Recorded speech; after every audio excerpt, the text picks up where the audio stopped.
కేంద్రం ఎల్పీజీ కొరత లేదు అంటోంది. సరిపడా నిల్వలు ఉన్నాయని పదే పదే భరోసా ఇస్తోంది. కానీ క్షేత్రస్థాయిలో మాత్రం పరిస్థితులు సంక్షోభాన్ని తలపిస్తున్నాయి. ఆన్లైన్ బుకింగ్స్ రికార్డు స్థాయిలో పెరిగాయి. ఆఫ్లైన్ బుకింగ్స్ కోసం డీలర్ షాప్స్ వద్ద భారీ క్యూ లైన్లు కనిపిస్తున్నాయి. ఇదే అంశంపై పార్లమెంట్లో కేంద్రాన్ని నిలదీశాయి విపక్షాలు. దేశంలో తీవ్రమవుతున్న గ్యాస్ కొరత, సప్లై షార్టేజ్ పార్లమెంట్ను కుదిపేసింది. విపక్షాల ఆందోళనలతో లోక్సభలో వాయిదాల పర్వం నడిచింది. నిరసనల మధ్యే సప్లిమెంటరీ డిమాండ్ ఫర్ గ్రాంట్స్ కు సభ ఆమోదం తెలిపింది.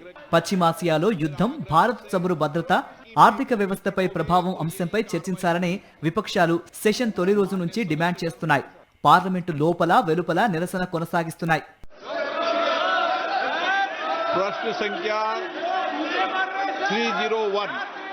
ఈ క్రమంలోనే ఉదయం లోక్సభ ప్రారంభం కాగానే కాంగ్రెస్ సభ్యులు స్పీకర్ పోడియంను చుట్టుముట్టారు.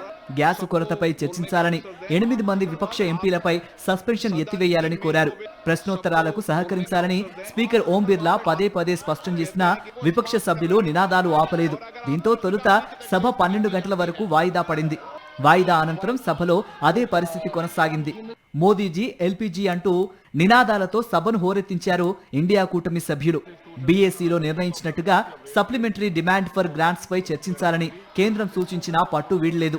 నిరసనలు, నినాదాలతో సభలో గందరగోళం సృష్టించారు. దీంతో కాంగ్రెస్ సభ్యుల తీరుపై తీవ్ర స్థాయిలో ఆగ్రహం వ్యక్తం చేశారు పార్లమెంటరీ వ్యవహారాల శాఖ మంత్రి కిరణ్ రిజిజు.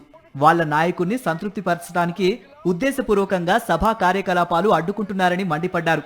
उनका नेता ही वहां गिलास थाली लेकर के नाटक कर रहे हैं. इनको नहीं मालूम, ये सोचते हैं कि इस तरीके के नाटकीय काम से जनता का ध्यान आकर्षण करना चाहते हैं. जनता इतना नाराज है ऐसा हरकतों से, इसलिए तो आप लोग सत्ता में नहीं आ सकते हैं.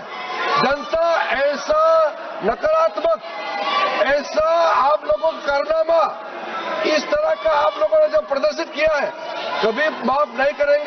విపక్షాల ఆందోళనల మధ్య లోక్సభ 2 గంటల వరకు వాయిదా పడింది. వాయిదా అనంతరం సప్లిమెంటరీ డిమాండ్ ఫర్ గ్రాంట్స్ పై మాట్లాడారు కేంద్ర ఆర్థిక మంత్రి నిర్మలా సీతారామన్. నిరసనల మధ్య డిమాండ్ ఫర్ గ్రాంట్స్ కు ఆమోదం తెలిపిన లోక్సభ సోమవారానికి వాయిదా పడింది. కాగా ఎల్పీజీ భయాలపై కేంద్రం మరోసారి క్లారిటీ ఇచ్చింది. దేశంలో ఎల్పీజీ సంక్షోభం లేదని స్పష్టం చేసింది. సరిపడా గ్యాస్ నిల్వలు అందుబాటులో ఉన్నాయని, భయాందోళన వద్దని భరోసా ఇచ్చింది. బ్లాక్ మార్కెట్ను అరికట్టేందుకు అన్ని విధాలా చర్యలు చేపడుతున్నట్టు తెలిపింది.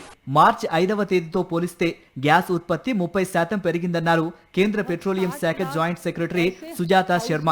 అవసరం లేకపోయినా ఆందోళనతో బుకింగ్స్ చేయవద్దని వినియోగదారులకు విజ్ఞప్తి చేశారు.